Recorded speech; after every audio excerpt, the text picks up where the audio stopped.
ओम शांति। प्यारे भाइयों बहनों, हम सभी बाबा के बच्चे जब से भगवान के बने हैं तो हम सभी के जीवन में वैसे तो अनेक बातों का बहुत बहुत महत्व है, लेकिन एक मुख्य बात जो आदि काल से बहुत महत्वपूर्ण है और वह है रोज की मुरली क्लास में आकर के सुनना। अर्थात जो भी भाई बहनें जिस स्थान पर भी रहते हैं, अपने अपने सेवा केंद्रों पर चाहे गीता पाठशाला में स्थान पर आकर के मुरली का सुनने का अपना एक सुख है और उसके लिए बाबा की श्रीमत भी है। क्यों हम सभी को बाबा की मुरली सेंटर पर आकर बाबा के घर में आकर सुनना चाहिए। आजकल मुझे ये कहते हुए कुछ ऐसा नहीं लग रहा है कि मुझे कहना नहीं चाहिए, बल्कि आजकल ब्राह्मणों के लिए एक बड़ी माया आई है और वह माया है मोबाइल। क्योंकि लोग मोबाइल में बैठकर मोबाइल से देख कर के मुरली सुन लेते हैं, ऑनलाइन सुन लेते हैं या टीवी में सुन लेते हैं, फिर सोचते हैं आज तो हमने मुरली सुन ली बाबा की। लेकिन बाबा ने अनेक बार बताया है मुरली हम सबको बाबा के घर में सेवा केंद्र पर दीदियों के द्वारा विधिवत मुरली सुननी चाहिए। क्योंकि हम गॉडली स्टूडेंट हैं और स्टूडेंट तभी अच्छे नंबरों से पास होता है जब वो रेगुलर कॉलेज में जाकर या स्कूल में जाकर पढ़ाई पढ़ता है। इसके ऊपर एक छोटा सा घटना, या हम सभी जो भारतवासी हैं एक घटना को जानते सुनते आए हैं। आप सब भी सुने होंगे, लेकिन मैं आप सबको याद दिला देना चाहता हूँ। बहुत प्रसिद्ध माता पिता के भक्त प्रेमी श्रवण कुमार का नाम सुना होगा आप सब ने। श्रवण कुमार के जो माता पिता थे वो नेत्रहीन थे, उन्हें दिखाई नहीं देता था। तो उनकी इच्छा थी कि हम भी चार धाम की यात्रा करें। श्रवण कुमार उनका इकलौता पुत्र था और अविवाहित था। तो अपने माता पिता की इच्छा को पूरा करने के लिए एक बार अपने माता पिता को कांवर में बिठाकर, पुराने ज़माने में कांवर होता था, आप सबने देखा होगा, दोनों तरफ से लटका हुआ रहता है और उसमें फिर वो टोकरा से नुमा होता है, उसमें बिठा करके लेकर के जाते थे, उसको कांवड़ बोलते हैं।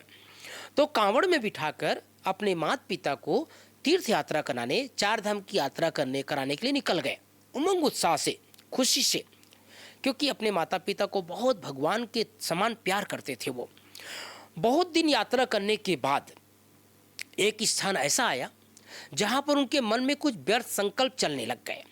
श्रवण कुमार के मन में इस तरह के संकल्प आने लग गए कि आखिर मैं इन बुजुर्गों को, अपने माता पिता जो बूढ़े हैं, नेत्रहीन हैं, इन्हों कब तक घुमाता रहूँगा, कब तक मैं चार धाम की यात्रा कराऊंगा। आखिर मेरा भी जीवन है, मुझे भी दुनिया देखनी है, मुझे भी शादी करनी चाहिए, मुझे भी सांसारिक जीवन का अनुभव करना चाहिए।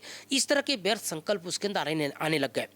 श्रवण कुमार ने क्या किया, अपने माता पिता को कांवड़ से उतार दिया, कांवड़ नीचे रख दिए और हाथ जोड़ करके कहा अपने माता पिता को, माता जी, पिताजी, मेरे मन में इस तरह के संकल्प आ रहे हैं कि आगे की यात्रा में आपको नहीं करा पाऊंगा।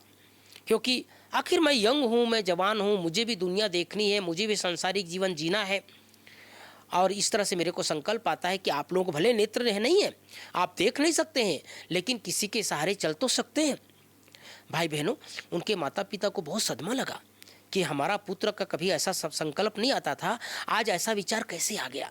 लेकिन उनके जो पिताजी थे वो बहुत ज्ञानी थे, वो अंतर्यामी, एक प्रकार से अंतर्ध्यानी थे। उसने थोड़ा सा ध्यान लगाया और उसके बाद अपने पुत्र को कहता है, बेटा श्रवण, ठीक है, आप अपनी इच्छा पूरी कर लेना, लेकिन एक काम कर दो, जब इतनी दूर आपने यात्रा कराई दी है तो सिर्फ 1 किलोमीटर, ज़्यादा नहीं, सिर्फ 1 किलोमीटर हमको और यात्रा करा दो, उसके बाद आप हमारे हाल पर छोड़ देना और आप चले जाना।